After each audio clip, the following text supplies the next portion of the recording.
let's get started. Welcome to all of you. Welcome to everybody that is watching. My name is Lance Williams, and it is my distinct honor to have these panelists, the Cultural Initiative, the Executive Board. Without these individuals, for sure, I mean, this is the reason why we're all here, while we've been here the past 2 days. I want to start by I will introduce the panel. The Cultural Initiative, a conference, a culture, a community. This is the final panel of these 2 days of this virtual celebration that we've had for the 30-year anniversary of the Howard University Cultural Initiative Hip Hop Conference. I got to say this real quick. I was a freshman for the first hip hop conference. I came in fall of '90.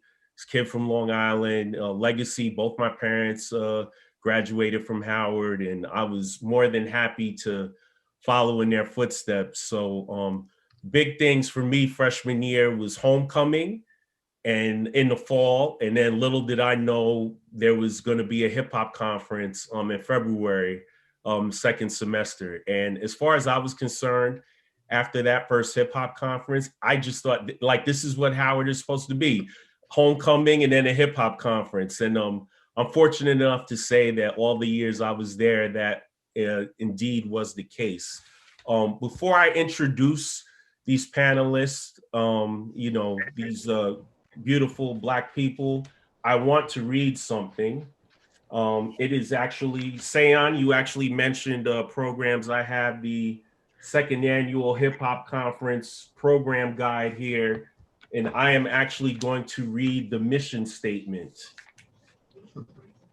The Cultural Initiative, Inc., CI Inc., is a nonprofit business that seeks to primarily, but not exclusively, inform and educate Black artists about the business of the art and entertainment industries, particularly the music industry. CI Inc. seeks to change the pattern of business in these industries so that Black artists and the works they create may be properly controlled. Equally important to CI Inc. is the promotion of the aesthetic value of Black culture and the exposure of its international influence. Ultimately, CI Inc. seeks to institutionalize the culture of Black people in America. One of the unique characteristics about the Cultural Initiative, Inc. is that our initial attempt to accomplish our goals was met with overwhelming success. The Hip Hop at its Crossroads, Seizing the Cultural Initiative Conference is, and we hope will remain, our primary means of achieving our goals. We look forward to expanding our scope to all aspects of Black culture. Wow, I mean, that, you talk about a statement that had some foresight in it. I mean, I read that this morning. I knew I wanted to read something to you guys, and I came across that, and that just made so much sense. So I'd like you all to introduce yourselves, and I mean, we can start by, just talking about that statement, and like I said, how forward-thinking it was, how smart it was, in the sense that like hip hop only appeared in it one time. Anyone could read that or hear that and see how much Black culture meant, to the conference. So I would like all of you to speak on that. And I would like to start with my big sister, April Silver. Please introduce yourself. Okay. Well, first, thank you to you, Lance, to Guru, to everybody at PowerMove for this platform so we could tell our story. So I don't know that we could say thank you enough. It's been a wonderful 2 days. Well, it's been a wonderful 30 years. Let me put it that way. But to try to, I remember us writing that. I remember us writing because what we brought to the conference, or what we brought to this work, was that broad vision. Honestly, that sounds like some Howard students wrote it. You know what I mean? Because, there was a training that we had. There was a broader vision that we had in this work. We knew that we were narrowly specific and focused on hip hop artists and hip hop culture, but we were trained enough and had studied enough to know that there's a broader reach, that we didn't, never would we want anyone to pigeonhole us, but we were also clear that this was about our culture as a generation. This was before we were labeled Generation X, you know what I mean? So it really does sound like some Howard students wrote it. You know, people who study, people who think broadly, people who don't put themselves front and center, but they put the community and the culture front and center. I remember us being very clear that we wanted the words, and because that statement evolved also, but I remember we wanted the words preserve and protect. I remember we wanted those words in there because, again, we were aiming to build an institution. And our elders have taught us that institution building is about building something that lives beyond you, lives beyond your name, can function without you, you know, operationally and such. And, you know, I got my training in that way in terms of trying to build an institution with Black Neoforce, which we talked about a lot. And then I went into another institution, the Howard University Student Association. So this was, but it was a logical extension that we would try to do this work. So I'll pause there. But that, for me, that was the gist of it. It really does sound like some smart, ambitious, visionary, dedicated Howard students wrote that, which was us. That's awesome. Ceeon, I want to introduce you. Can you introduce yourself and, you know, just tell me, you know, how that statement, what you remember about that putting that statement out. Okay. Well, I'm Ceeon, and served in HUSA, and of course, as an extension of that, the Hip Hop Conference, for all 6 years. You know, April, you said that yesterday that I served all 6 years. And it's very interesting because I didn't attend the last conference because Tim, Geisha, remember I had a car accident the morning of the last conference. So I had every intention on being there, but, you know, didn't quite make that one. You know, as you read it, and I agree, April, it sounds like all of us, you know, sounds like we wrote that.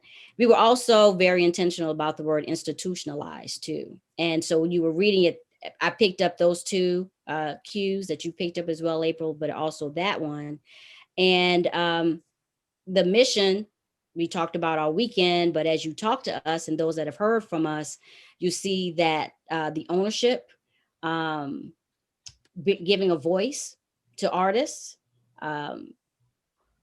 it's always been our mission, giving a voice to our people in whatever areas that we have grown or pivoted, which has been our word, at least today.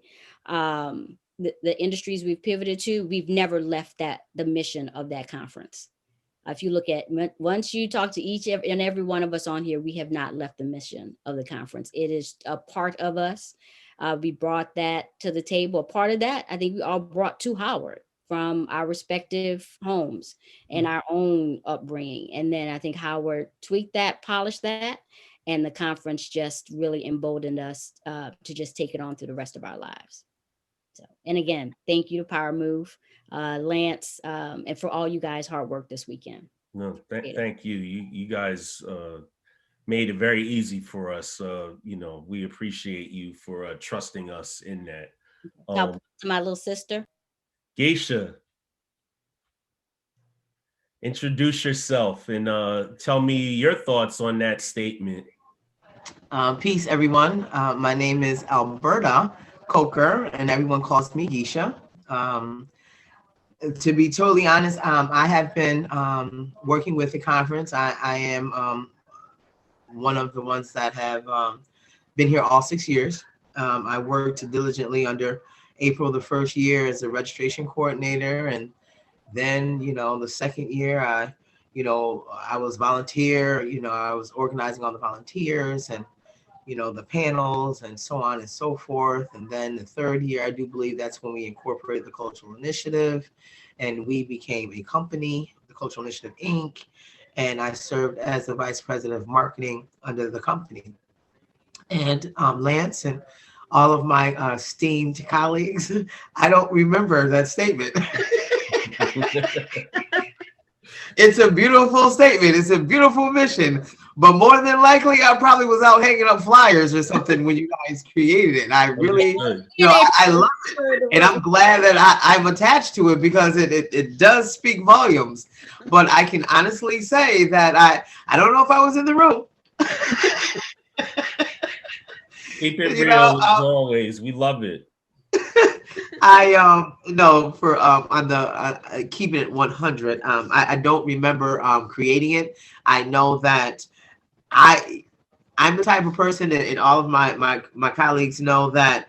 Listen, all I want is us to be on one plane, and I say what I have to say, and then I put it in the hands of the writers, like April, like Ceeon, like Tim. They write.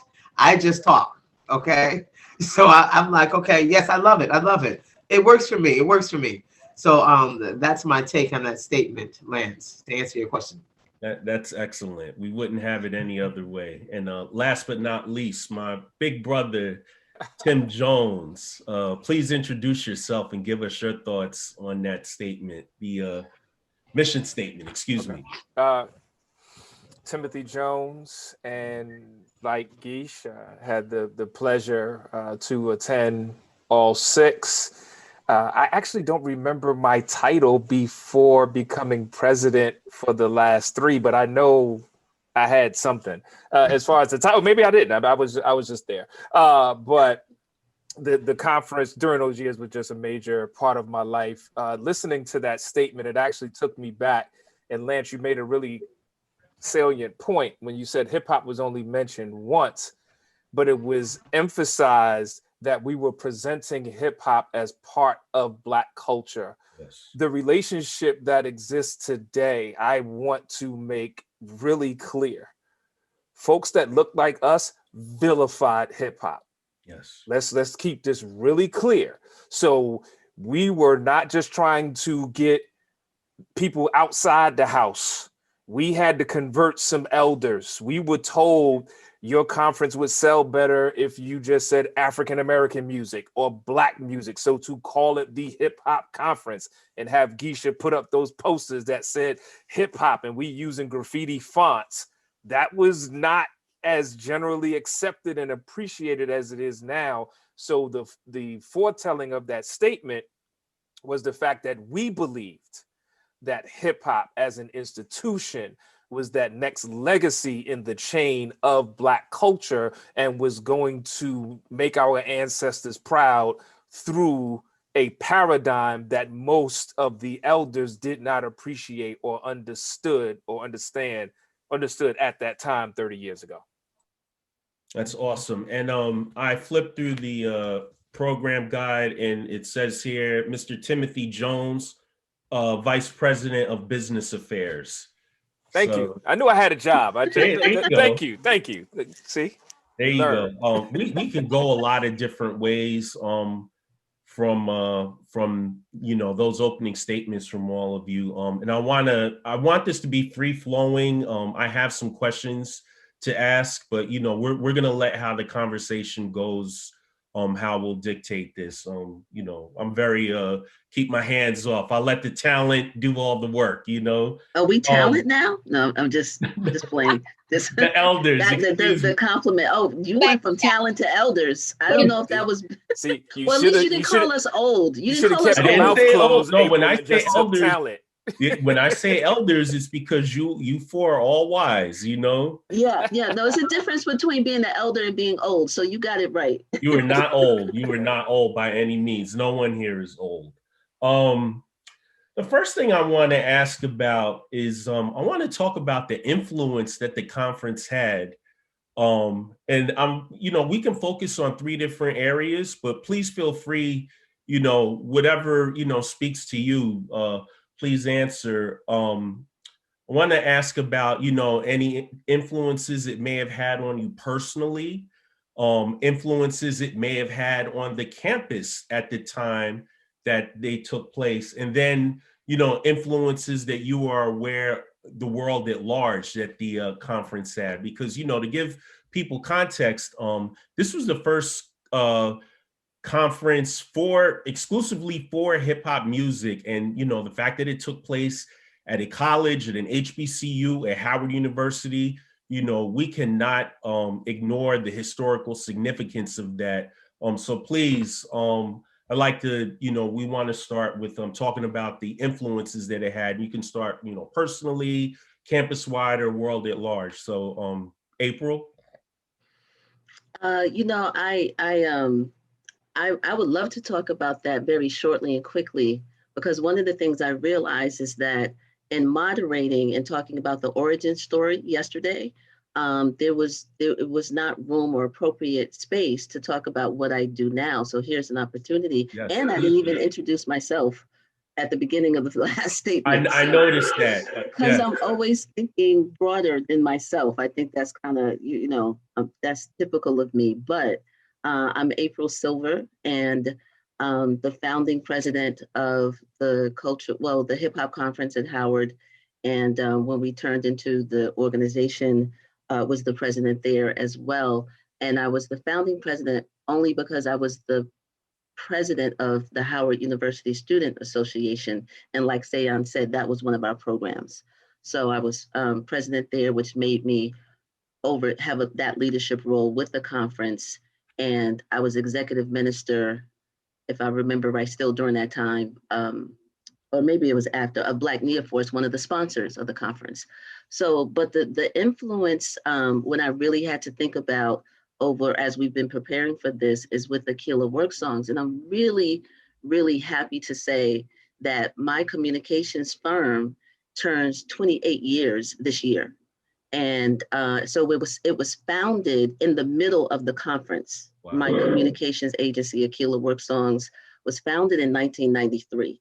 So I've been self-employed, writing my own checks for 28 years, which has not been easy, which has been really difficult. But one of the things that I'm super proud of is that Tim, you can co-sign about the struggle that I've had as an entrepreneur, and my sweet potato stories for, you know, sweet potatoes for dinner, period, or popcorn, you know, just not because I didn't go to school, to the School of B.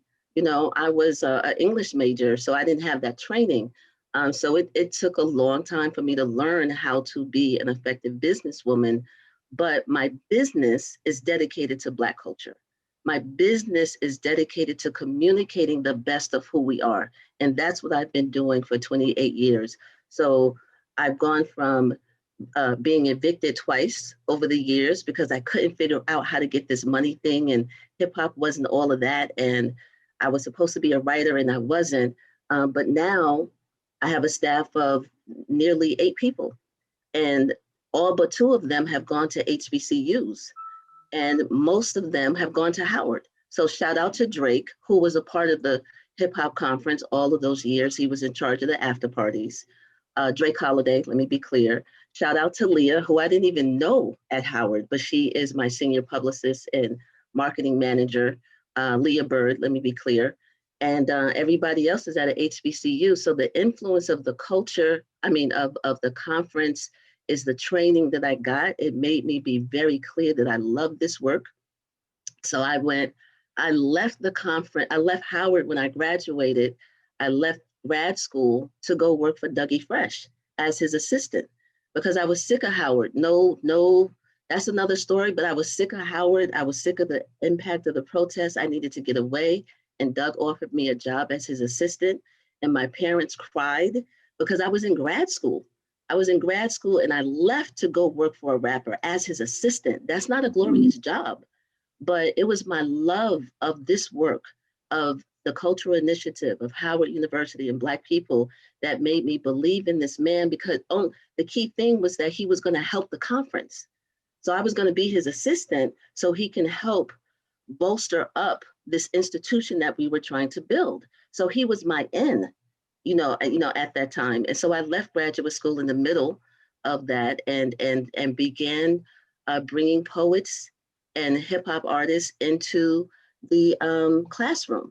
So hip hop and education, as Tim talked about so eloquently yesterday, for him as a youth development specialist, he had that specific lane. But when I started my business, that's what I was doing, because I was teaching as well, running Aquila Work Songs on the side. So the impact has been throughout. It's just been phenomenal. I've been able to support people and their families, and write checks to people on a regular basis once I figured out how to be a better businesswoman, if that's true, because of Black culture, because of hip hop. I've worked with Talib Kweli. We're working with Davy D right now. Chuck D called me his hero because we kept doing community work when I moved to New York. So it's been a deep, deep grounding that never broke. Sister Soldier has been my mentor. She's written me checks so I could, do my work, and worked with KRS-One. There's not anybody that we brought to the conference that I didn't work with or that expands. So that has been a significant influence in my life. And if even with all of the hardships that I had for the past 28 years, I would not change a thing. Excellent. Tim, do you want to build on that? The influences, whether personally or, influences you saw campus-wide or, just at large that the conference had? Well, personally, it actually ended up being the blueprint for my career. And I didn't realize that while we were running the conference, I was an accountant. My degree's in accounting, and I was blessed. Dr. Harvey, who was the dean, who just resigned, he was, for all intents and purposes, was my father. And not only did he support us doing the conference by allowing us to use School of B, he supported me in pursuing what was really unknown. Like, being an accountant was safe. And in actuality, when that position ended, I realized I only wanted to continue being an accountant because I was his accountant. And I wasn't sure what to do at that time. But I had this super love for hip hop. And I also had this super love for young people. So when we're reflecting, for me, honestly, when I think about the impact of the conference, one, there is no hip hop education where you have young people now getting PhDs and degrees prior to what it is that we did. So that's a very clear non-negotiable. But what's most dear to my heart, honestly, Lance, is the impact that I've been able to see on individuals like yourself, that we're not that far away in years, but being on the chat yesterday and just all of the people, the Lachelles, the Jens, the Elsas, like, to be able to see so many students at that time who have gone on to just live their lives their own way, and then to feel that love when they attribute, yo, it was CI, yo, it was CI. So for me, that's the impact that matters. Like, what it did for the industry is great, but the fact that I can tell my wife and I can tell my son and daughter that God graced me to actually impact a generation while I was being impacted, that's great. That's it. That, for me, that's hip hop. It's awesome. Geisha, would you like to add to that? Yes. As Tim stated, both of us, we have degrees in accounting, and it was the last conference. Well, I graduated from Howard in 92. So I entered into an assistant controller's program with the Marriott, and I worked at Georgetown University Conference Center. So from 92 to 96, I worked a full-time job in the assistant controllers program, and it was a 5-year program. So at the end of the 5th year, I would be a controller at a Marriott. That was the program. So from 92 to 96, I did that, which was my full-time career. I thought I was just going to be the CPA of life. and I did the conference. So when you're doing 2 full-time jobs, okay, the conference was a full-time job as well. I took the passion and the love of owning the ownership of the cultural initiative and the conference, and everyone around me. They were a part of my life. It was our business, and little did we know, we were juggling our full-time money-making job, and really didn't know that cultural initiative should have been that money-making job. But you know, you're caught up in your training of life, that you're supposed to go and work for especially in accounting, especially in the School of Business. You know, you are supposed to go and work for corporate America. You know, that's what we do. That's you get your accounting degree, you get your CPA, and you make X amount of dollars. So it came down to 1996. Here we are. We're at the brink of the hip hop conference, meaning that we're coming to an end, because everyone was just pursuing life. You know, just life took a toll. And I'm still at the Marriott. I'm in my 4th year at the Marriott, almost to the 5th year mark, you know, to be a controller. And you said the influence of the conference. Well, that influence took me from the Marriott. I asked my boss at the Marriott, I said, listen, you know, I'm really, really getting burnt out with accounting. The love that I have is with the cultural initiative. I told him all about the cultural initiative. He saw all the write-ups in the Washington Times and the Washington Post, BET. And when he saw that, I brought that to his attention. He was like, oh my God, this is why you're so sluggish at work. This is why you want to take a nap in the lounge. Yes, I have to take a nap. I'm tired. You know, I worked until 2 o'clock in the morning with my own personal company. And remind you, we were young. So I was maybe 21. And he was like, oh my God, I can't believe it, Alberta, this is amazing. Okay. So I goes to him, I said, listen, at this juncture, all of my friends, Lion Sisters, Kelly Green, Robin Broughton, everyone lived in New York City. Everyone was working for Bad Boy. And everyone, 96 was it. So I go to my my boss at the Marriott. So listen, I'm getting burnt out. I want to do this last conference, you know, with my company. I need some time off. I want to go to New York City. I want to experience the music industry in full effect. This is the influence that the conference had on me. I'm like, I'm done with accounting. I'm going to New York City. And that's what I did. I went to New York City, and everything else is history. Like I said, I started at Bystorm Entertainment. Then I went to Universal Records. You know, then I started working with Erykah Badu. Stayed with her for 3 years. And I mean, it was amazing. I had to be in that culture. Black music, Black and arts entertainment. I mean, despite the downside of the industry of contracts and the business side, but the culture itself is amazing. The meetings that we had, the meetings of the mind that we had at Universal Record, I'll never forget, with Gene Riggins, you know, the president of Black Music, and the thought process that was in that room at the time, and how we garnished and shaped and imaged artists and packaged artists was genuine. It was genuine from a Black culture standpoint, not the other side. And I pay homage to what we created at Howard University in the hip hop conference for that drive. That's awesome. Ceeon.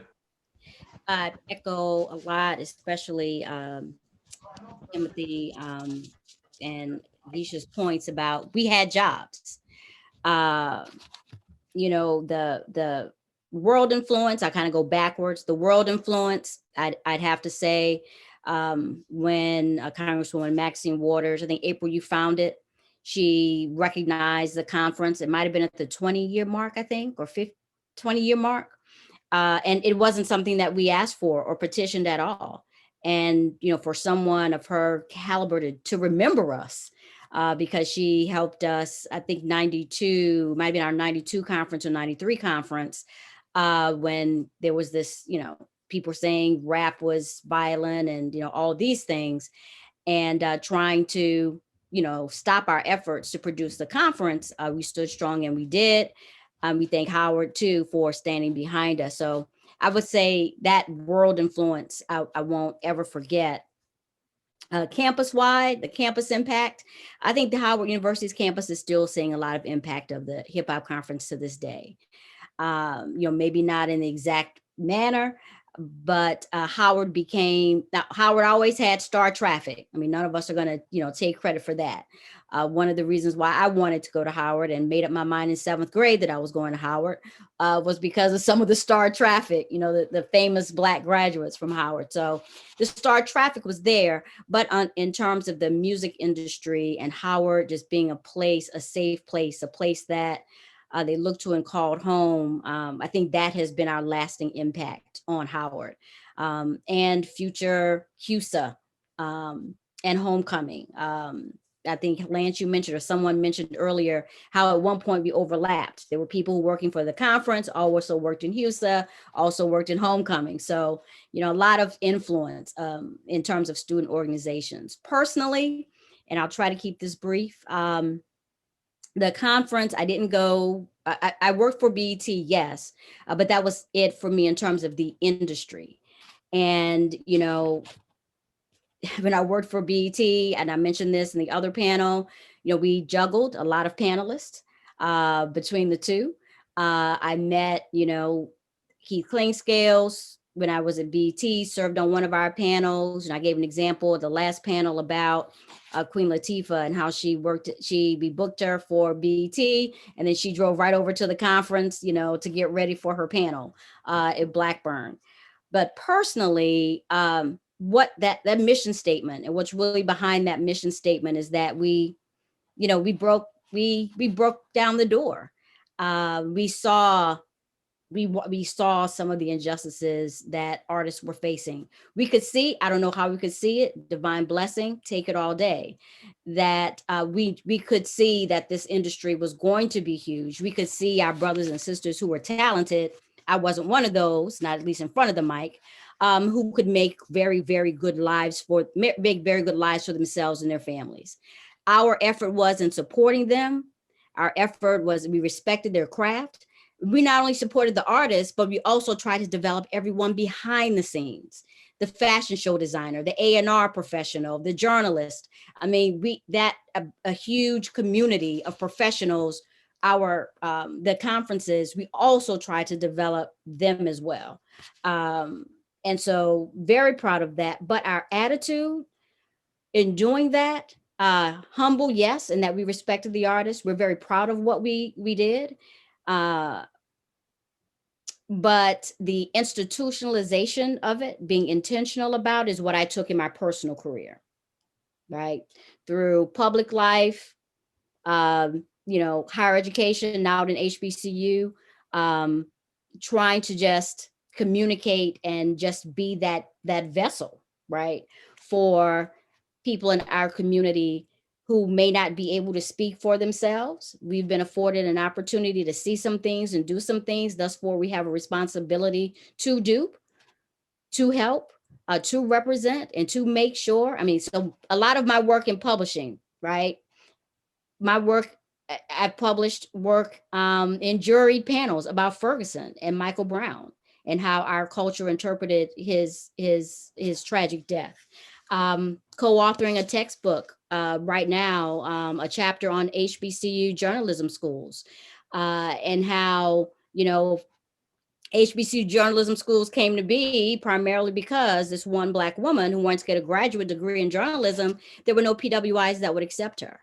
But what the social advocacy has been through HBCUs and journalism. So saying that to say that mission statement, as I said earlier, guided a lot of our lives, and it definitely guided my professional life. I want to just say briefly that in terms of influences that the conference had, I mean, it is fair to say that, 30 years later, it's still influencing, because you know, my brothers in PowerMove and myself, we saw in you back then, you know, the entrepreneurial spirit, doing for yourself, you know, putting the conference together. And that in part, we got that motivated us to make our platform, PowerMoveTV.com, and to want to help bring this story to the fore 30 years later. So please, if you don't take anything else away from, you know, this weekend, please know that you've influenced us, and you've definitely influenced me. And I want to thank each and every one of you, and I love each and every one of you. A lot of what I heard in your answers actually speaks to my a question that I have here. I mean, let's be honest, this was pretty amazing what you and everyone else was able to pull off with this conference, being college students. I mean, you know, anyone familiar with the music industry at that time, there were all these other conferences put on by adults, you know, people that, you know, had probably millions of dollars behind them. But you guys were college students at the time. And some of you, all of you, were on the verge of graduating or had graduated. So please speak on what that was like, you know, trying to put all this together, being in school, handling CI business. And, you know, we'll keep it with you, Ceeon. We'll start with you. You know, people call me my current life a logistics queen. And I credit that all to CI in terms of logistics. We at 20 years old, planning everything from travel for artists, understanding what a writer meant. I didn't know what that meant, but understanding what that meant, understanding, you know, what green rooms meant, and how you book rooms, panel rooms, you know, so that certain panels aren't, you know, colliding at the same time. So understanding, you know, who's going to, people who are going to go to this panel, you want to make sure you don't book another panel they'll be interested in at the same time. Our prices, we kept our prices very low, and we've talked about that this weekend because we never forgot who we were and at that time as students. So we wanted to make sure students could attend, so we intentionally kept our prices low. The souvenir booklet, you know, and I know Geisha want to jump in on that, and Tim driving around and chasing, you know, checks to get some sponsorship, you know, getting our car towed because we didn't pay attention to the meter, trying to get checks from record companies in New York, right? And then getting the subway to get our car from the pound. Never spent so much time on 95 between DC and New York as I did then, but signing contracts. So what we learned early, again, at a young age, again, the logistics, but also how to manage the administration of Howard, because everything happened on that campus. So being mindful of our responsibility to them, being mindful of those sponsors we were getting money from. So, you know, learning that integrity, keeping your word, you know, delivering exactly what you said you would promise. And in our case, we always over-delivered. I'm going to give us all that credit. We over-delivered. And we learned how to anticipate, you know, we had drivers, you know, some folks brought up yesterday during Geisha's panel, you know, picking up artists to drive them, you know, to DC. That wasn't just because we wanted, you know, black top service, but that's the only we didn't have a budget for a plane ticket. So we had to get creative, train tickets and picking up people, just invaluable lessons. Again, that, you know, I still use to this day. I mean, I'm a FEMA certified FEMA certified responder in command centers and joint information centers. CI, that's the foundation for doing that for me, is CI and everything that we've done, and truly making lemons out of lemonade. Geisha, pick up on that. Listen, that question is an extremely important question, okay? Because as Ceeon said, first of all, we're students. Secondly, we're 20, okay? And of course, me overseeing the marketing, as I stated in my panel, marketing, drive sales, sales drive revenue. Okay, we had to get the checks. So going to the college campuses, and me being an accounting, Tim being an accountant, it was like when we got a bunch of registrations in. So for students, I think it was $25. So if we got 50 times 25, what was that? 1,000 something? Okay, fine. We are going to get 6 panelists here on the bus with this $1,000. So that was one panel down. Okay. But also the gift of gab. And this is where the team comes in. We could not have done it, the 6 of us. There's 2 other founders. There's one other founder. Yes, 2 or 3. Well, in any event, we could not have done it without a full-fledged team. Meaning, okay, so when we called Michelle Joyce and said, listen, we need you to do a platinum sponsorship, and we need tchotchkes meaning like lanyards or something from the label. Okay, we need a box of those, and we need for you to possibly get your artists here. Now, when they get here, we will provide ground transportation. So part of that $1,000 or the next $1,000 that came in, we budgeted that for the rental of the vans. Okay, so that we had ground transportation. So once we got enough panelists, and we knew that, X, Y, and Z was coming in this day, then we had enough money put aside. Now, this is prior to getting a bank account. This money was being put aside. We were cashing those checks and putting money aside. I don't know where, but it wasn't in a bank because it was being spent too quickly. Okay, so it was a challenge. You look at it now because we're older and we say, oh, it wasn't a challenge then. It was just, you know how like a little kid goes out and play and they fall and, they scratch their knee, but they don't even pay no attention. They get up, it may be bleeding and they're still playing. When you're young and in the thick of things, you don't think of it being a challenge. You only think of challenges now because we're old.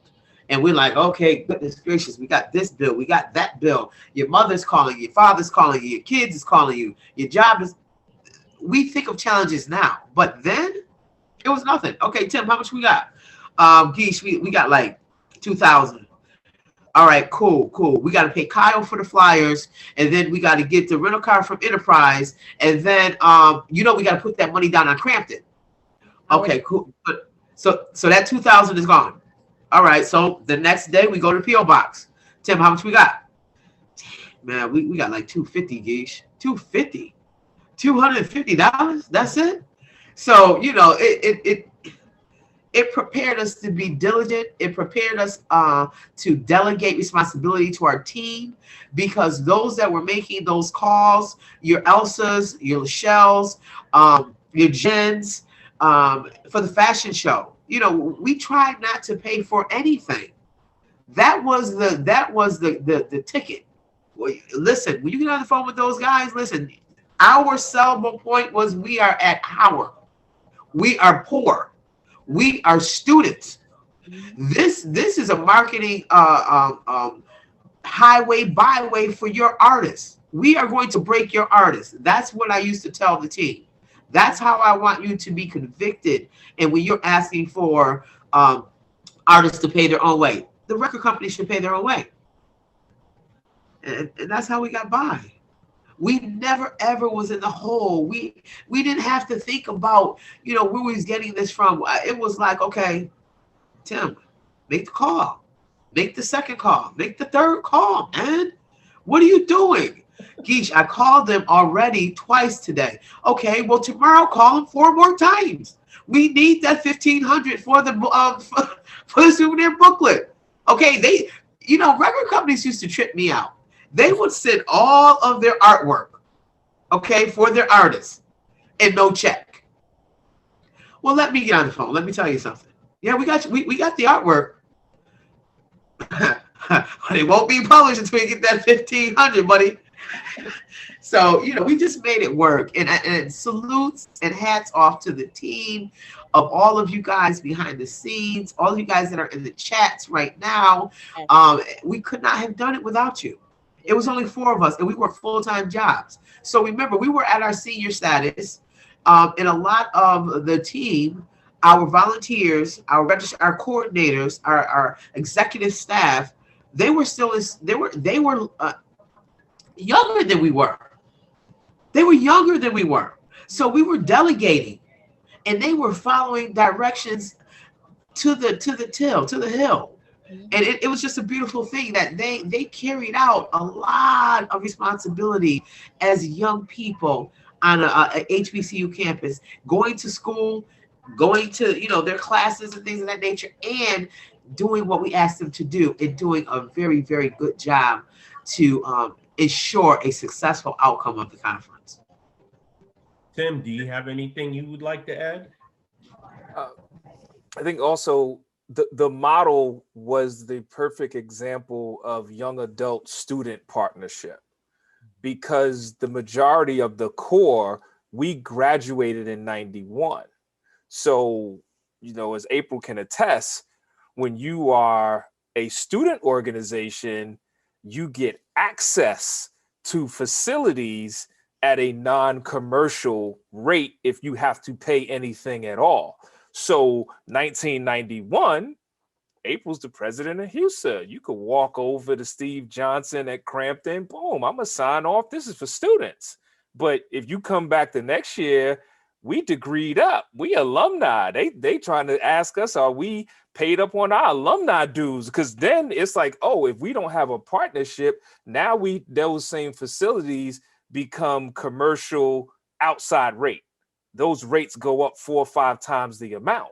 So as Geisha was saying, we can't thank the students who were right behind us enough, because they were participants in homecoming and these other student organizations so that we can keep that rate.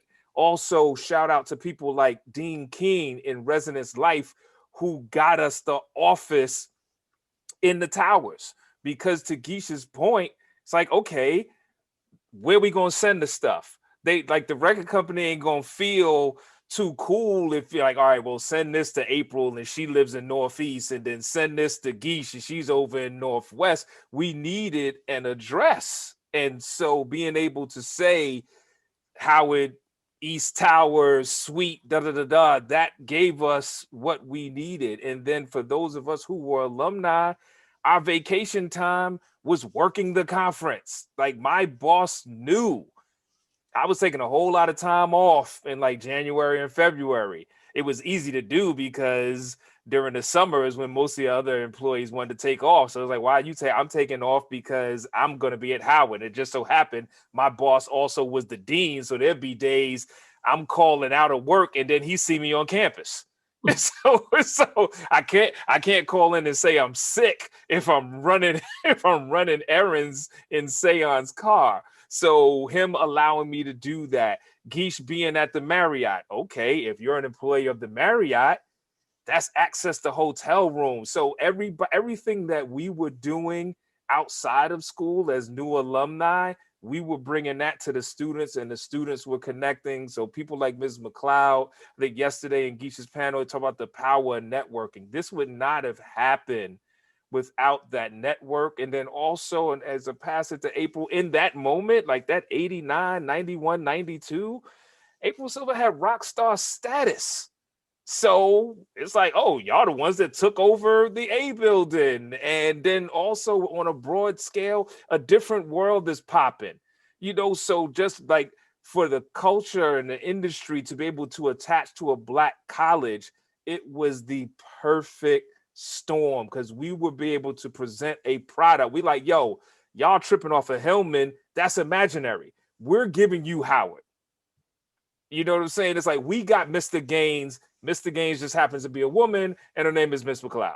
That's like, you know, we got the punch out. So we were able to give what the world was seeing on television, actual experiences in DC.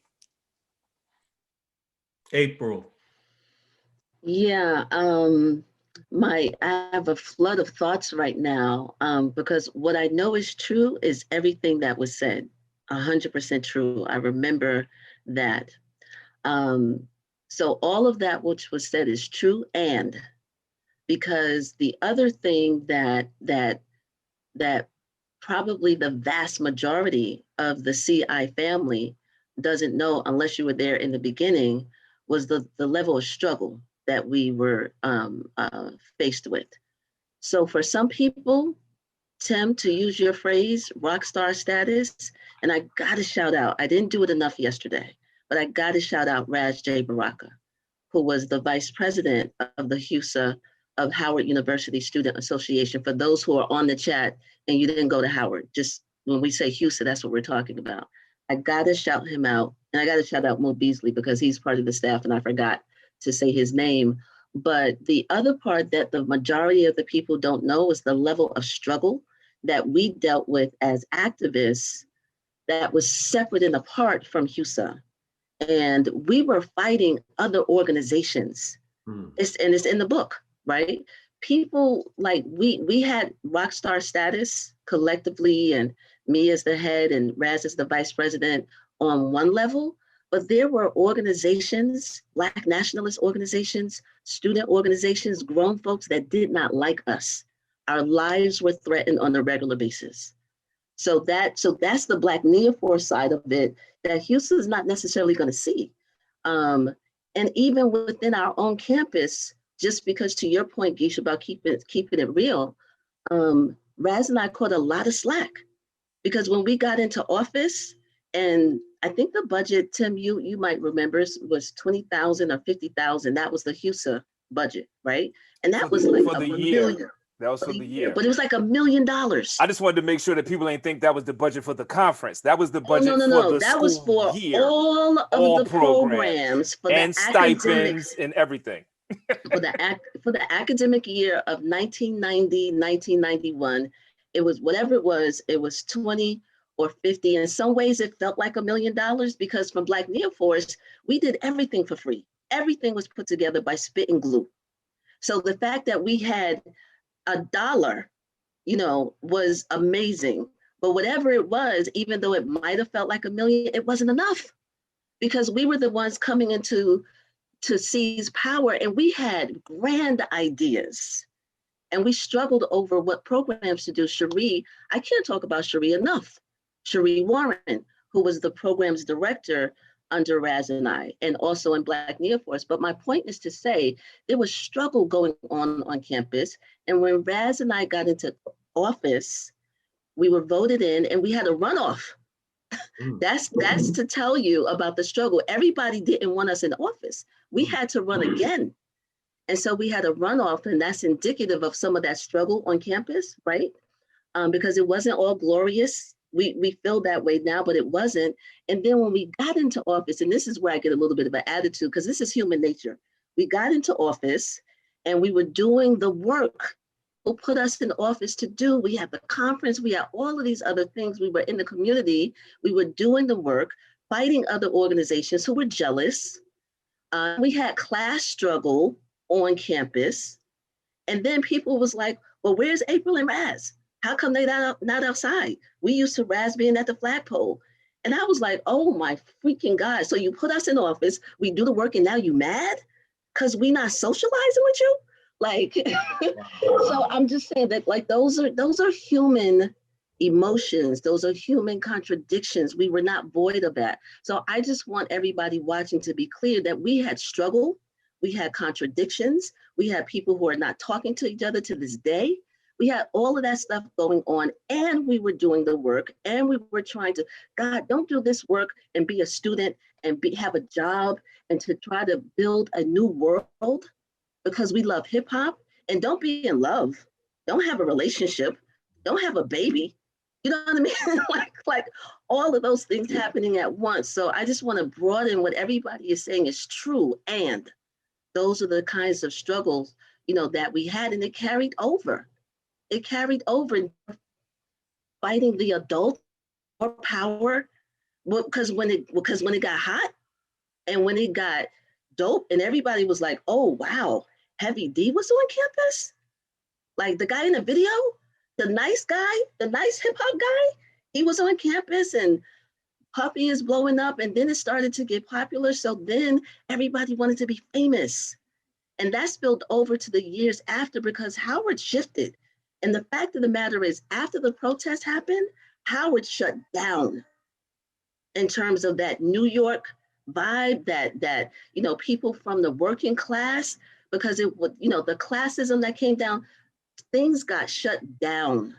And they literally stopped taking in people from urban centers across the country because they were like the effects of people from working centers, people who had to go to financial aid to get into school. Them people right there, those are the rebel rousers. We changing the game because we're not doing anything that will allow that type of mentality to come back on campus and disrupt our money. And so that was some concrete things. So I just wanted to make sure that we think about all of those things. There was backlash for our success. The beautiful thing about this and what Cherie said the other night, I don't think she brought it up, but it was an amazing point that nobody could disagree with. We still persevered and we were phenomenal at what we did with no blueprint. I mean, blueprint, yes, because we come from a lineage. Ceeon, you talked about your family being civil rights activists, and you're not even connected to hip hop until you get to Howard. Activism, civil rights struggle. Everybody talked about that. So we didn't that blueprint.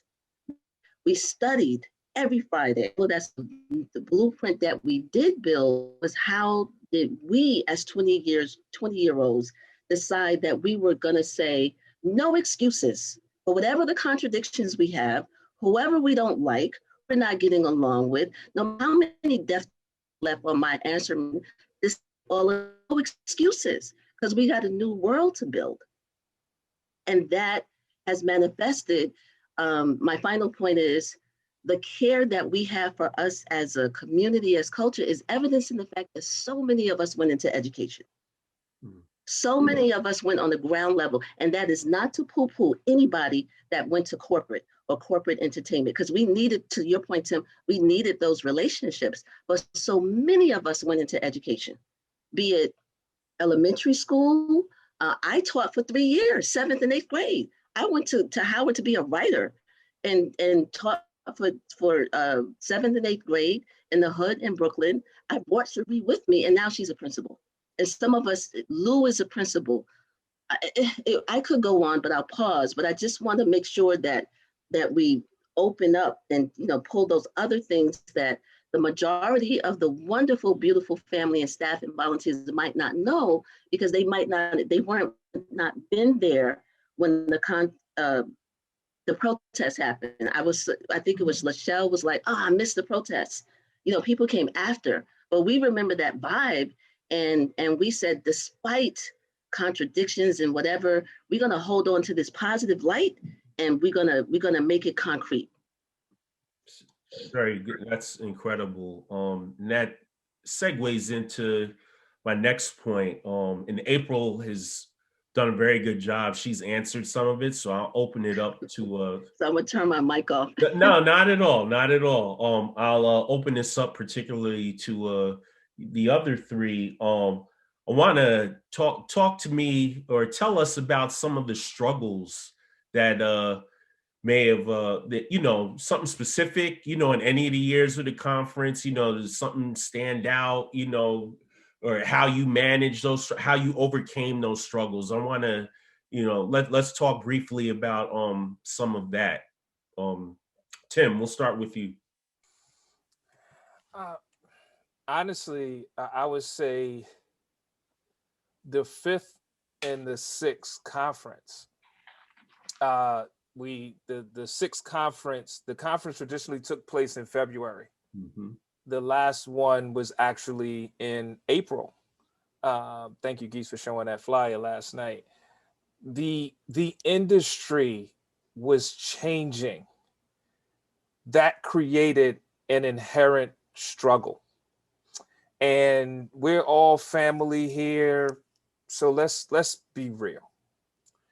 There are some people who went off and got industry success.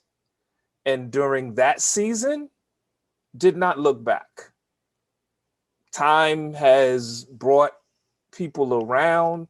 I'm not saying that to just, kind of poke the bear, but sponsorship began to dry up, and it just became extremely taxing to do this work.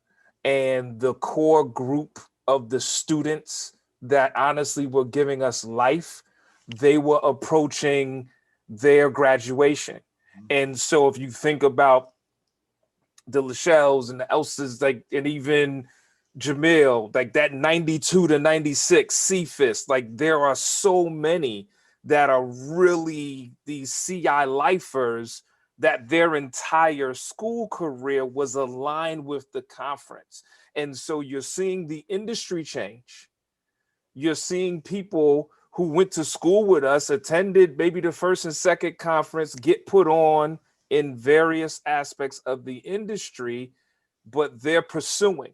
And in that moment of pursuit, their cars didn't have rear view mirrors. And so the truth of the matter is, then you had these students. So like Guy said, if the cultural initiative was going to be a business, we had to have been in a position where I could tell a CFIS, yo, you ain't got to look for a job. Lachelle, you don't have to go look for a job. And we weren't in that position. And I'm not going to sit here and say that that was because we may not have made the right moves. It was just so much changing that at that time, we really got tired. And to avoid taking that toxicity out on our relationships, that's why we ended it. And I can say for me personally, I then went the youth and community route because the industry was really becoming toxic, and the music was changing. And I'm not even saying East Coast, West Coast. 96 was the entree heading towards the bling era. And so there was a lot of things that were being elevated in the culture that were the antithesis of what it was that we stood for. And so it was, let's end it.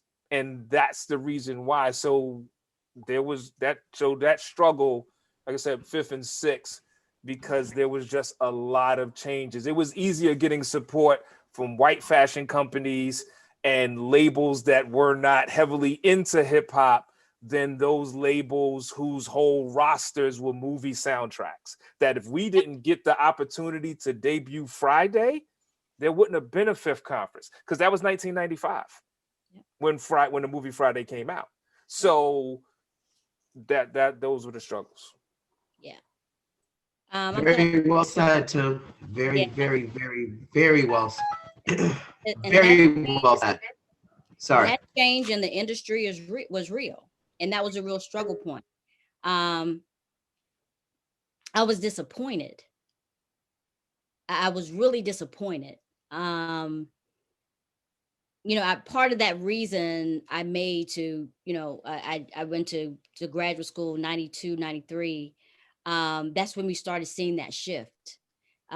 Everything Tim said is absolutely correct. And we do value our relationships. I value my relationship with everybody on the screen and everybody that you've seen over these past 3 days, but this core more than anything. And so we did make that decision, to maintain our relationships, to let this go. The pressure, people were approaching us about, taking the conference to New York and, having it at the big high-end hotels and things like that. And we didn't want to do that. But the consequence of those decisions meant money dried up. And just really disappointed. In the industry as a result of that. And I had to take a break from it. I did. So I'm just echoing, Tim's point that was very disappointing. You think about the work, the time, the substance of the things that we talked about, and again, none of us were trying to get jobs in the industry at that, you know, we weren't, but just to try to help understand how to build your team, how to negotiate your contract. I mean, demonstrate it, you know, not just, we didn't talk at anybody, but talking to you. You know, journalists trying to get on, you know, Source was just starting, the Dream Hamptons, the Kevin Powells always had carte blanche. Yes, you can come and cover it. You know, talking about how do we write in this language of hip hop to completely disrupt journalism. And that shift was absolutely disappointing. And it's funny you mentioned Dream, because a couple of years ago, out of the blue, she was like the first time I think she went to several. And so our peers, many of them remember us and what we did and how we broke the doors open or we widened the door that was open already. So there's a lot of love and respect from some diehards, some of our peers. But can I just touch upon this real thing, just to put it out there, like right now in 2021, talking about self-love and mental health is okay, right? But we grew into that over decades. You know, I learned from my parents and some other elders, there was a time when you couldn't even say out loud that you had cancer. They used to call it the big C, you know, and I was like, really? But that was, you know, before our time. But I'm making the point that things evolve. Nobody was talking about that. I can remember, y'all can tell me if I'm right or wrong. Nobody was talking about self-care then in the way that we do now so openly. Nobody was talking about, yo, maybe you need somebody to talk to because y'all under a lot of stress. You know what I mean? Y'all got real adult problems and your brain is not even finished processing. At 2021, I'm not a doctor. The people in the chat, y'all can correct me, but isn't there a part of the brain that isn't fully developed yet until you're like 25? You know what I mean? So we were underneath that, trying to deal with all of this stuff. And there was not the safe space that I can remember around mental health and emotional health and being transparent. We tried, I know in Black Neon Force, we tried earnestly to be transparent. Earnestly, didn't always work. But I just want to underscore the point that was brought up about, like Cherie brought up, and all of us, about the phenomena of the perseverance and the commitment and the dedication, because we didn't tap into those things in the way that if we were in 2021, we might be like, yo, I can't come to this meeting because I got a mental health, you know, I got to talk to my therapist. So send me the notes. You know, that might be kind of okay now, but that wasn't the case. So we didn't even have that kind of space. So anyway, I just wanted to say that. No, we didn't. And we, you know, April, I talked a lot to you, right? So I don't know, it's called blind leading the blind, right? You know, we all talked a lot to one another while we worked. So we still didn't, you know, take that time. And, you know, quickly, Geisha mentioned, you know, bringing artists like Total and other artists, you know. I remember 96 or 90, yeah, I think it was 90, that last conference, I mentioned that car accident. So I don't know if you remember, Geisha, but in trying to find hotel space, you know, I was like, okay, I'm working on, you know, whatever at school. Here's the key, you know, to my apartment. Couldn't find a hotel. I couldn't find a reasonable one. So they stayed at my apartment, you know? And so, yeah, I'm in a hospital, but they had somewhere to stay. I mean, we gave absolutely everything. And I can't even say I carpooled to work because I didn't have a car. Shout out to Susan Hearn, who's doing great things in the ad business right now. She picked me up every day and I slept when it was conference time. I slept on my way to work every single day. And so to your point, we gave absolutely everything, you know, after we covered our basics of lights and, you know, paying our basic bills, everything else went to the conference. Geisha? I forgot the question. Oh, I'm sorry. the struggles that, you know, were overcome putting this conference together. You know, what were some of them?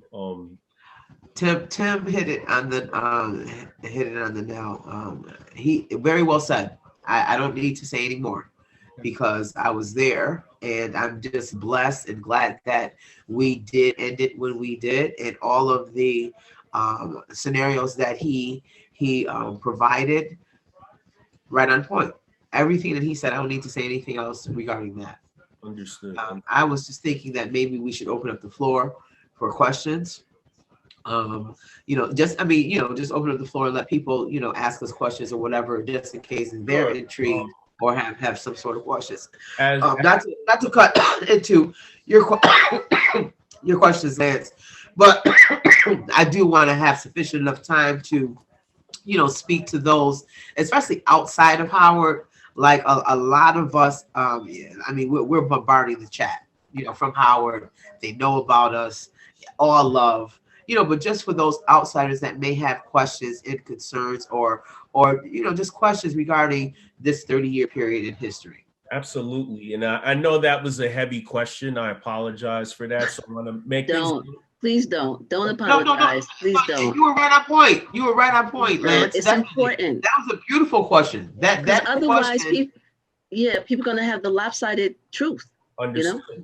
Right. The industry, it was just we had to explain too much. We had to go to other sources, like Tim said. Like, if I can't go to Def Jam, who has a full roster of African American or Black artists, and and get what we need, then the integrity of our conference being for hip hop, on a Black conference, on a Black campus, it would be deteriorating, with the industry changing at that point in time in 95 and 96. So, but yes, Tim said it. He very well said, Tim.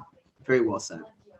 I know that it was very important to showcase the conference, to showcase all this talent and knowledge with college and high school students. Let's talk about that. Some of the, because something like that seemed very intentional, then, and, again, it goes to the wisdom of what you all presented and built. So please speak on that. I remember when, I don't know exactly which conference it was, but I remember a roundtable discussion with everyone, and we wanted to have a student day, a high school student day, for especially us being in DC. How's the DC, Howard University campus, in the middle of DC, in the middle of the hood. There were several high schools around Howard University, Cardozo being one of them. And when we started thinking about it, we were like, how, when, why? And we started thinking about all of the logistics. We wanted to dedicate a day like that. The conference usually started on the Thursday.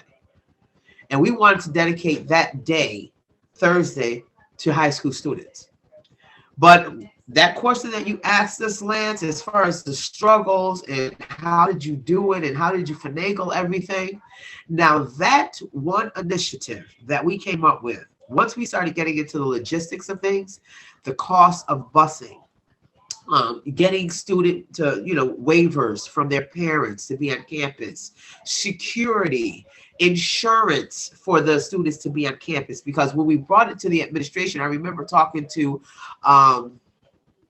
what's her lady in Blackburn? Miss McLeod. Miss McLeod. When we brought it to Miss McLeod, and these are the things. Now, this was a coaching moment. This was a learning moment within CI with the administration, especially Miss McLeod. When we brought that to her attention, I remember her saying, "Okay, that's an excellent idea. That is a great idea. But think of these things and what it's going to cost you." Mm-hmm. Yes, we had the facilities on campus, pretty much, sewn, wrapped up as far as finances is concerned. But when we thought about that day, it was going to cost a lot of money. And so we still did it, but we weren't able to publicize and include all of the high schools that we wanted to. Like we wanted to do it for DC, inner city schools in DC. And I think, you know, Tim or Ceeon or April may want to chime in. I know that we did Cardozo. I don't know if there was any other school involved. And we do have living proof of a student from Cardozo that came to the conference during this one day of our initiation or what have you. And he wrote a letter. I think Lachelle has it. Lachelle actually read it to us off camera. He wrote a letter. He's from Cardozo High School. He went to Cardozo at that time. He attended the conference, and you know, it's just history. I really wish I had that letter so that we could read it to our audience. And also Banneker too, Banneker, yes. Because one Banneker was across the street, and then also Anita Berger, not Anita Baker. I was going to Anita Baker. What?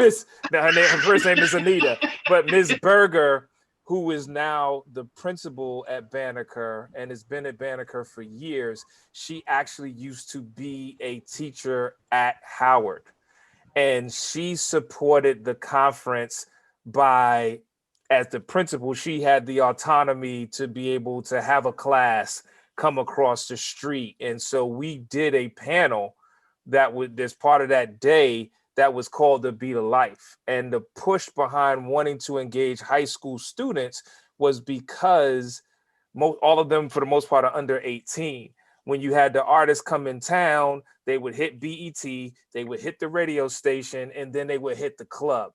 But they never had an opportunity to engage with the younger audience. And so, to Geisha's point, Cardozo, Banneker, and then you might have had some students who would come up from Dunbar, like, because those were the schools that were close enough where students could come.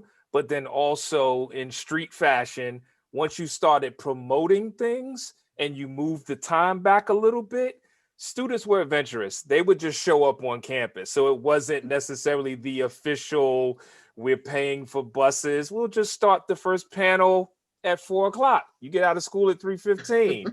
How you get here is how you get here. So I can say that now. I couldn't say that back then, but because you'll hear the testimonies of a lot of people saying, yeah, my first time I was on campus was at the hip hop conference and I was in 10th and 11th grade. So that was how we maneuvered it. But I wanted to, I don't know why it's in my mind. Totally, we did high school, but I promise you, I remember, and I can't see the chat. We can't see the chat that's going on, but does anybody, I thought we did junior high school as well. I thought we had a very specific conversation that we wanted like the seniors in junior high. Does that resonate with anybody? Does that sound familiar? Ceeon, yes, you're nodding your head. The seniors in high school? No, junior high. Junior high. I thought we had junior high, maybe not to the same level as organizing. I was proud. That's just how we thought, that we wanted this non-industry, right? And we didn't want it to just be about Howard. We wanted other students, but I thought junior high was included in that outreach as well.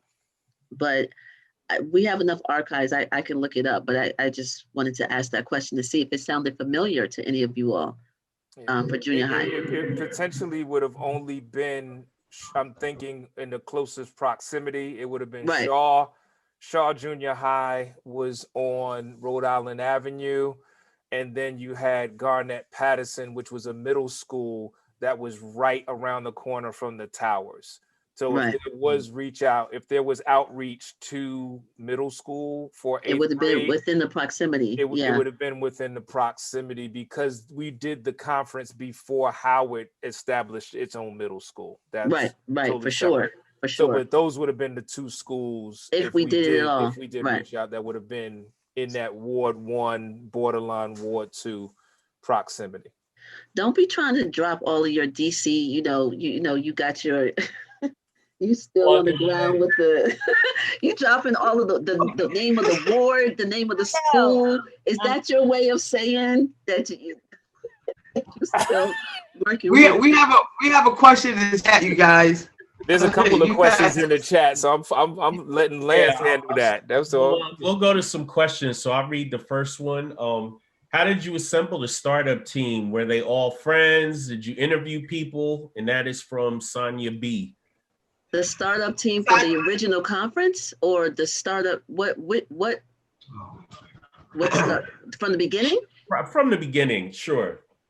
That came because the conference, the hip hop conference, was a program of the Howard University Student Association, or HUSA.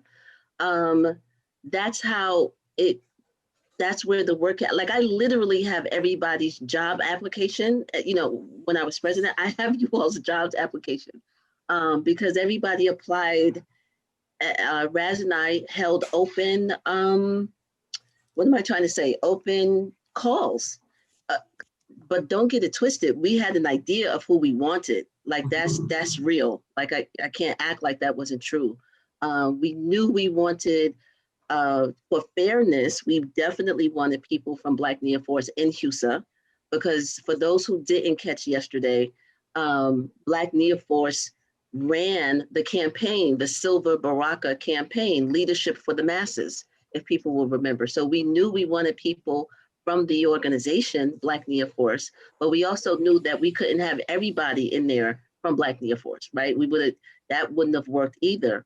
So I don't even remember how you and I first met. I don't remember. But let's say you do.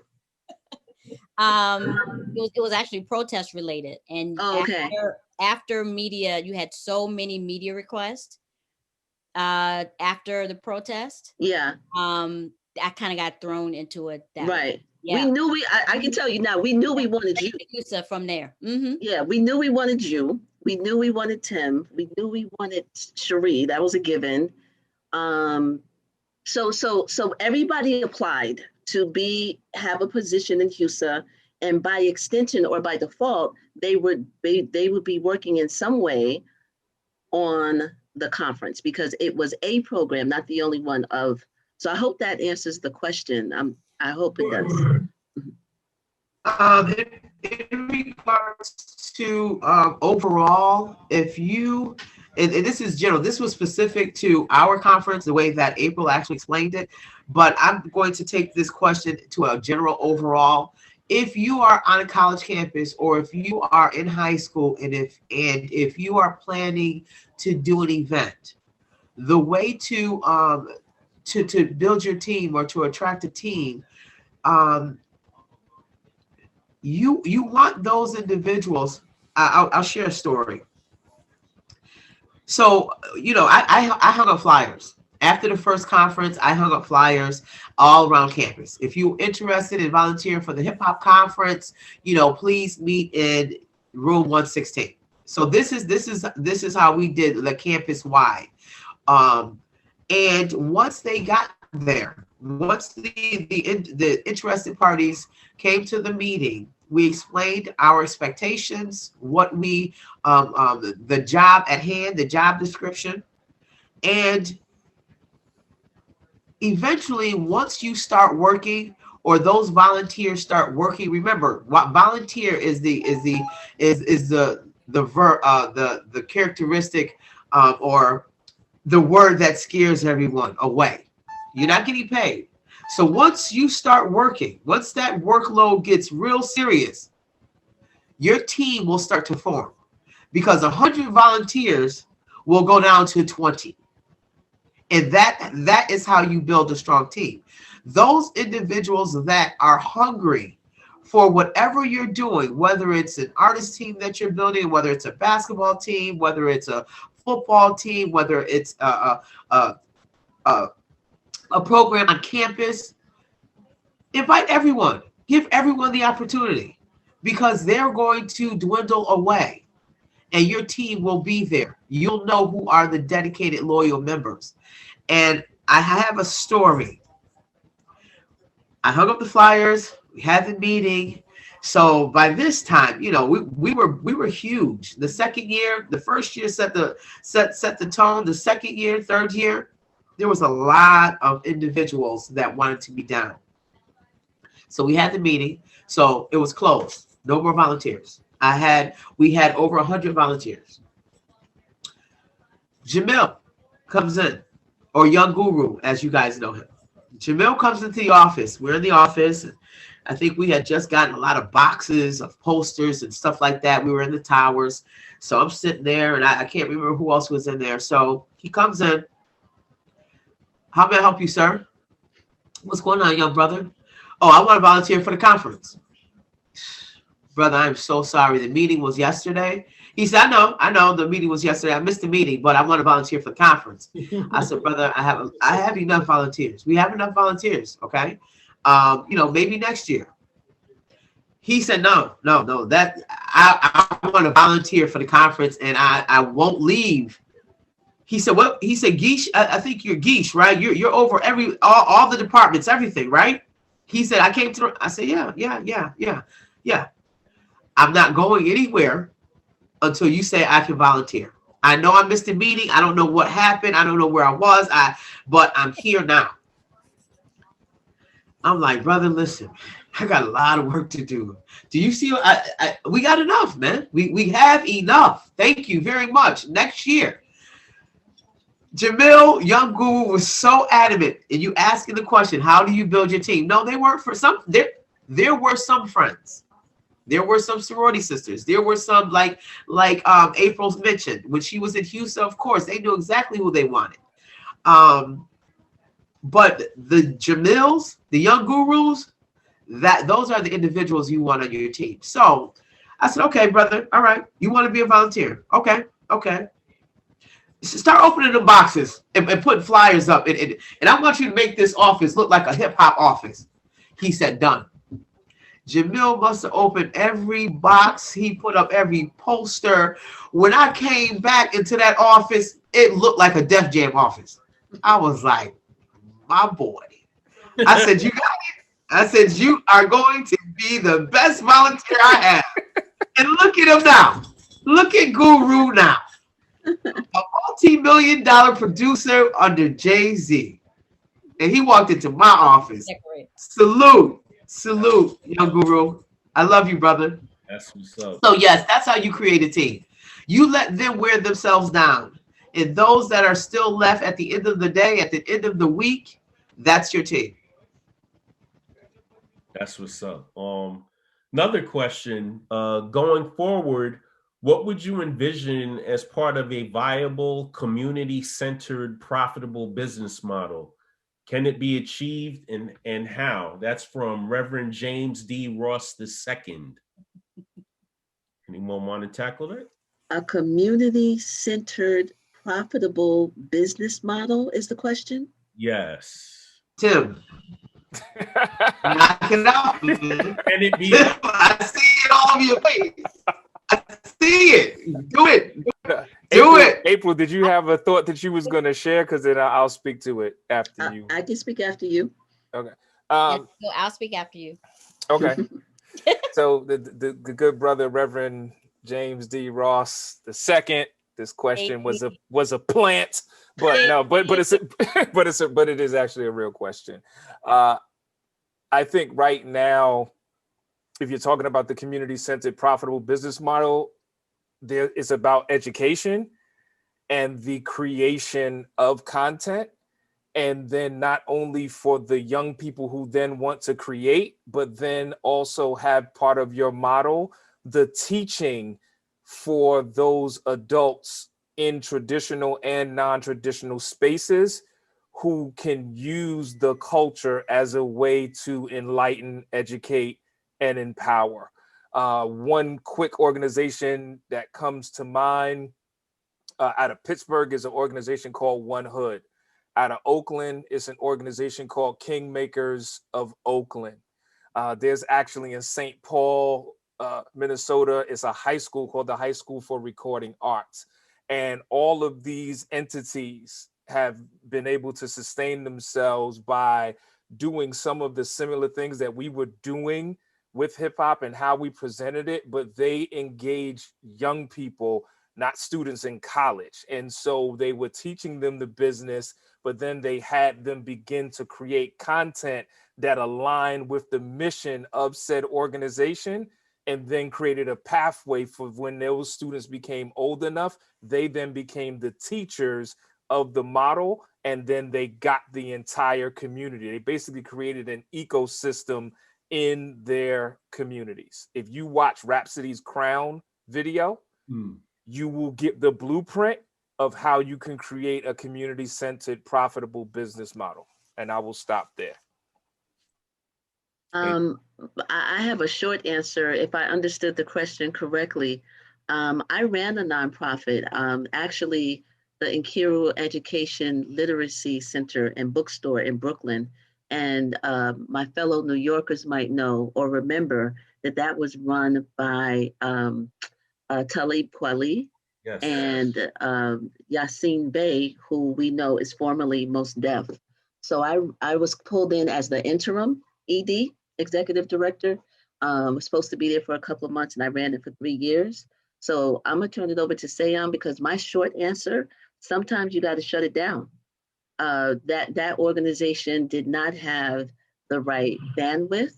It didn't have the right resources. It didn't have enough of what it needed in order to sustain itself in an environment where the online space was coming and Black bookstores were shutting down.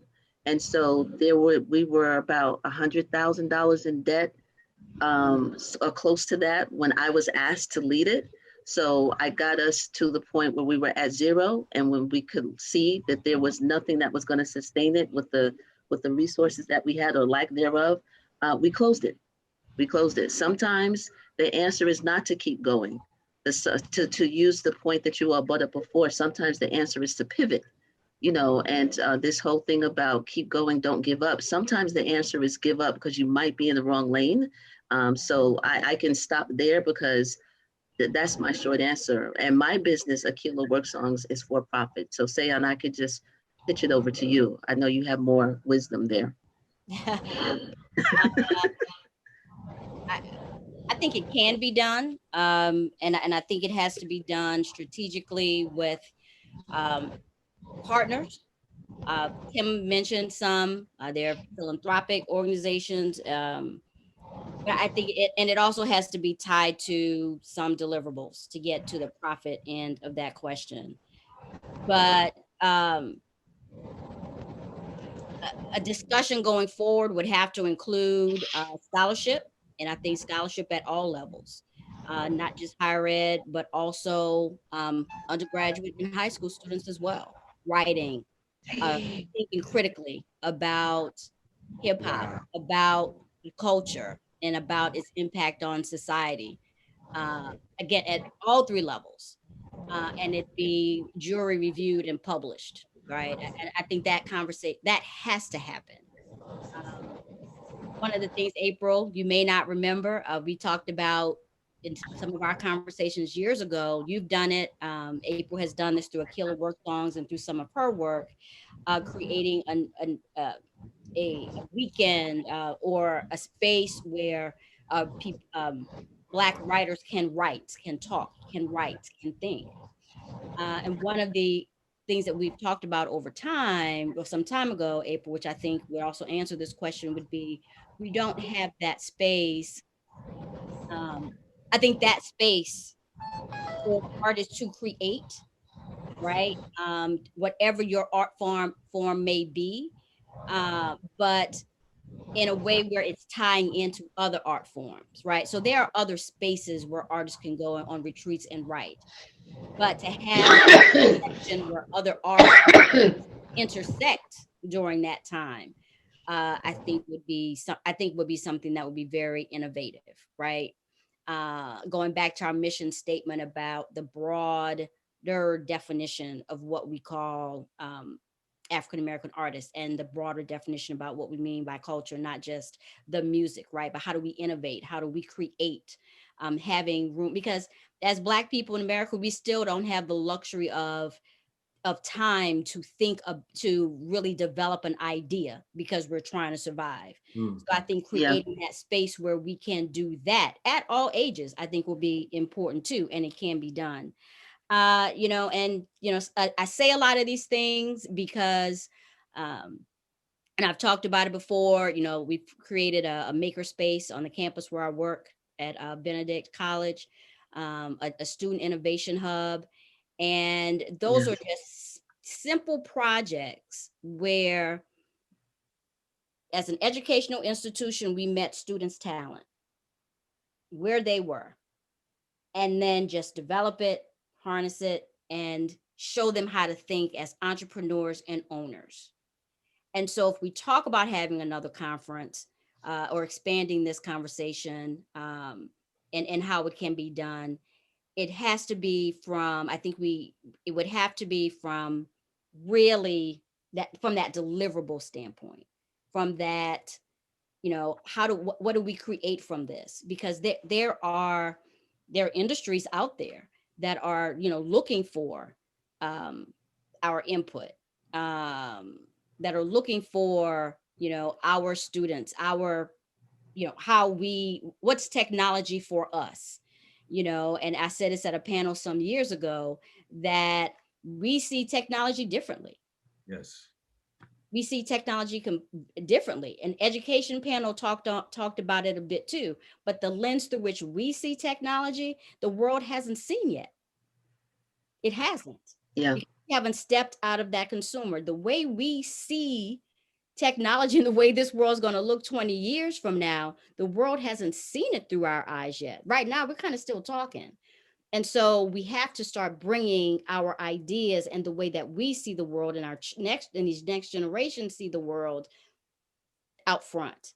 And that has to happen sooner rather than later, because we have a survival instinct that's rare.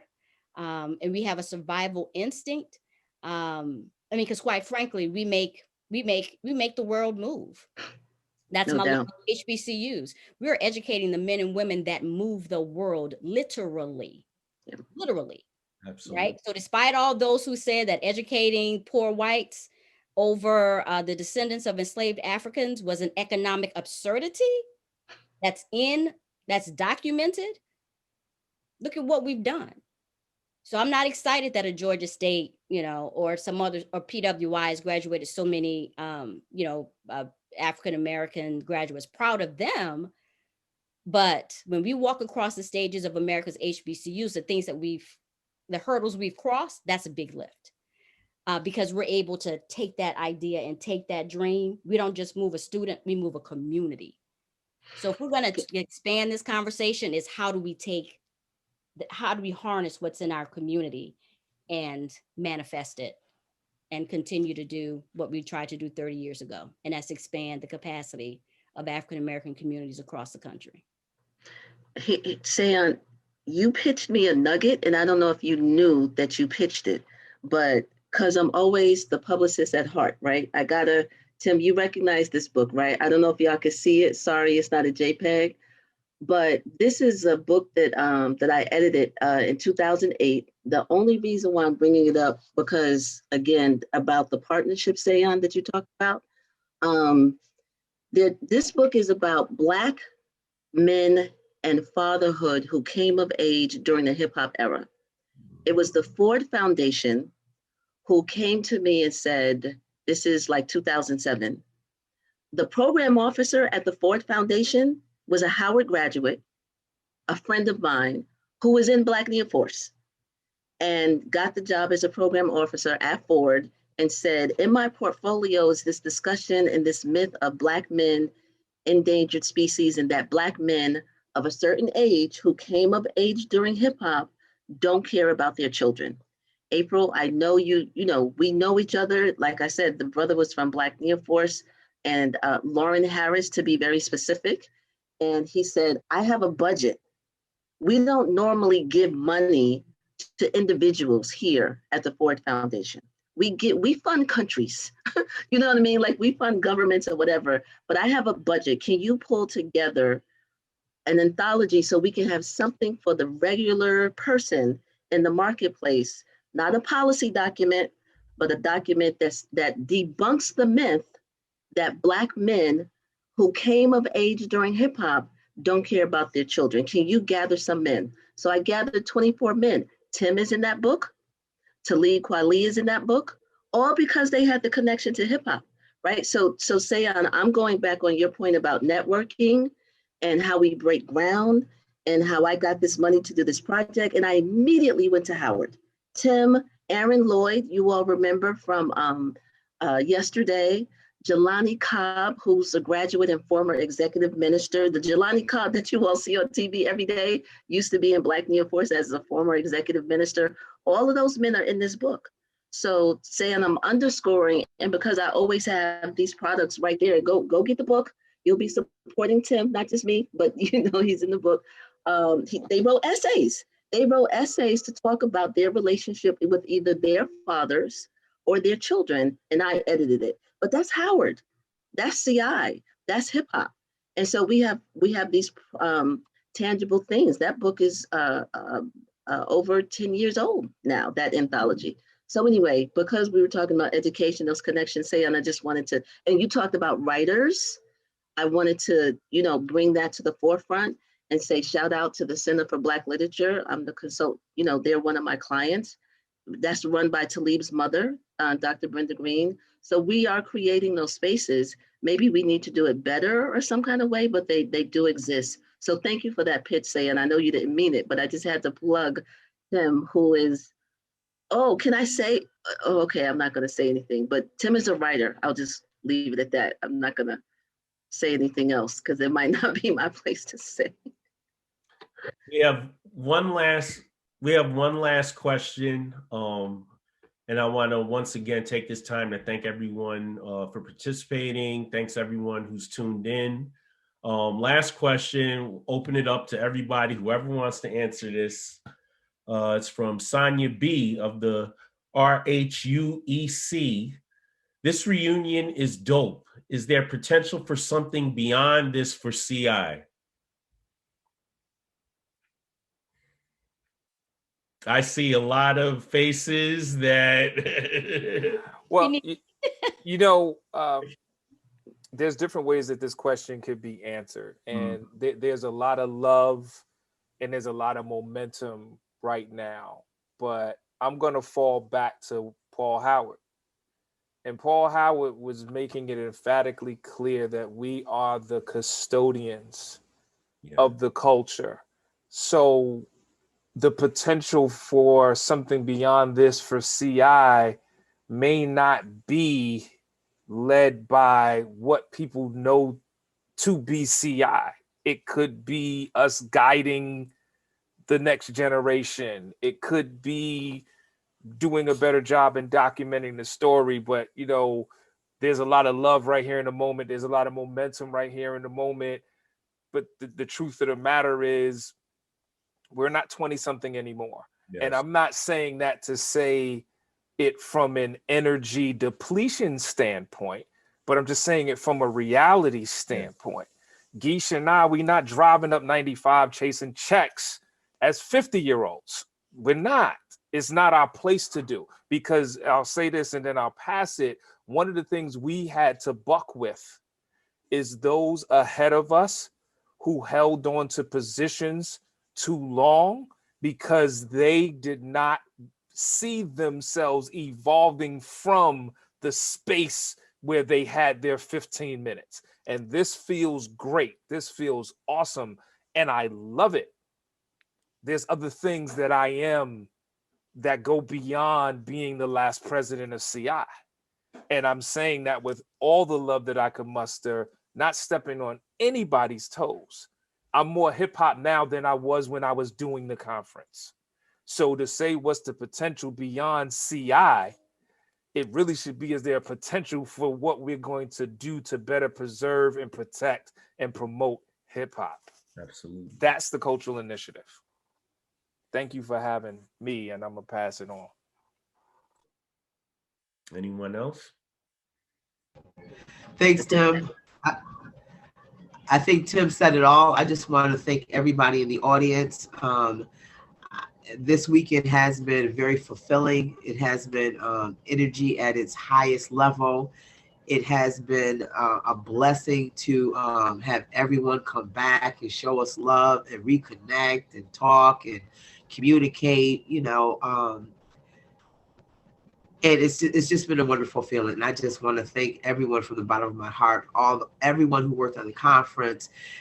Please tell a friend, tell a friend, tell a friend that, we thank you guys. If we did not say your names, please don't think that we have forgotten about you or the works that you did to help shape and assist us in ensuring a successful conference from year to year to year, and also to bring us to date, to bring us to this point, to this weekend, 30 years later.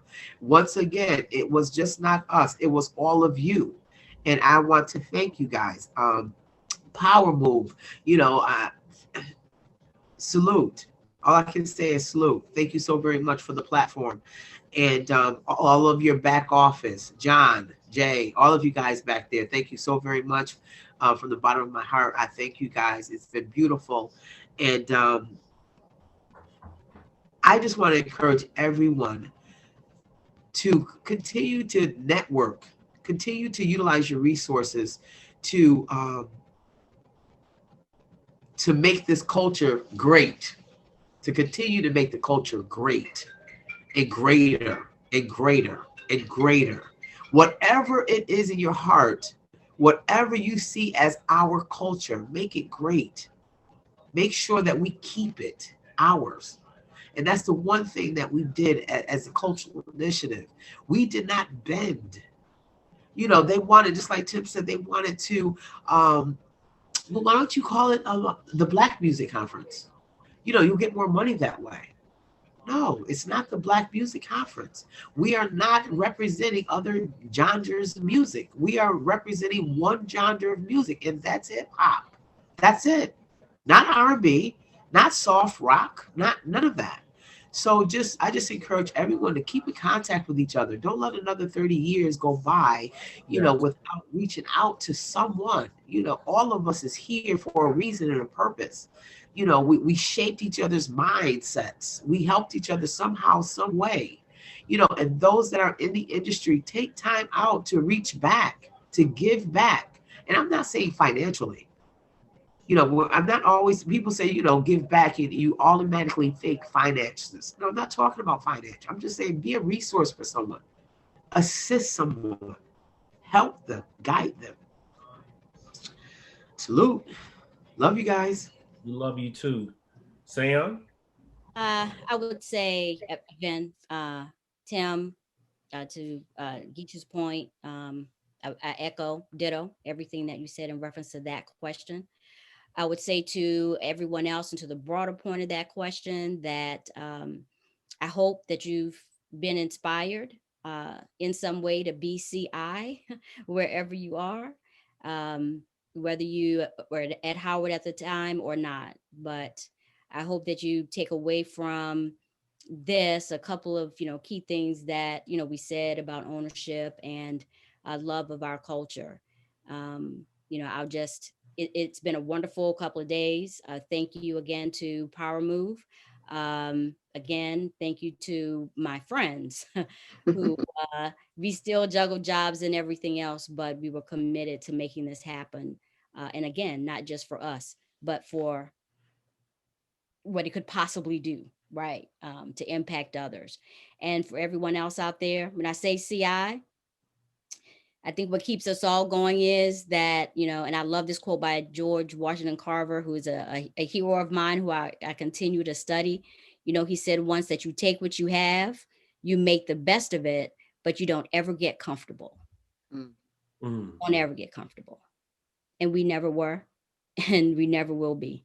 So if you take away anything from these past few days or from CI, please take that, because that not being comfortable is what transforms our communities. It makes them stronger. There we go. Love y'all. There we go. Thank you, Ceeon. April, you get the last word. It's not much more that I can add than my brother and sisters, and it's not really much more. I just want to use this time to say something that I didn't say yesterday, and I think it's apropos because I'm about to mention an event that I mentioned yesterday that our dear brother, who couldn't be with us, Raz J. Baraka, y'all know I opened up everything paying homage to our ancestors, and that's why we had that video from Mr. Baraka. So I think it's fitting to close out with the announcement that in 2022, March 2022, the city of Newark is hosting the National Black Political Convention. And that is to the day on the 50th anniversary of the first National Black Political Convention, which happened in Gary, Indiana, 1972. To the day, 50 years. So the city of Newark is hosting that, along with the city of Jackson, Mississippi. We've been working on that for a couple of months now. That's happening in more than a year. We're working on getting all of those things together, meaning the website and all of that. So I think it's apropos to close out with this announcement from our brother, from Mayor Baraka, from Raz, because he asked me to come on board. I got a call that said I can't do this without April. So I think it's a fitting closing. We're working on it. It's in development. Follow him on Instagram and on Twitter. You can follow Akila Work Songs, and we can come together to really talk about the culture, the politics, all of that. So that would be my only closing thing, to come full circle, really and truly. I think it's an amazing thing. And watch the film Nation Time and look at what Black people did 50 years ago. Say it relates to you, because we have Black mayors because of that convention in 1972, where all of the Black people put all of their stuff aside, they came together and they did something bigger than what we did. So here we come trying to do that same thing, but we're making it international, and we're going to include the continent of Africa. Full stop. Outstanding. Outstanding. Well, it's been a pleasure these past 2 days. I want to thank April, Tim, Ceeon, Geisha, all of our panelists, everyone that's helped out, my brothers in PowerMove. Thank you. Thank you, everyone that joined us. Listen, if you're online right now watching, please stay tuned.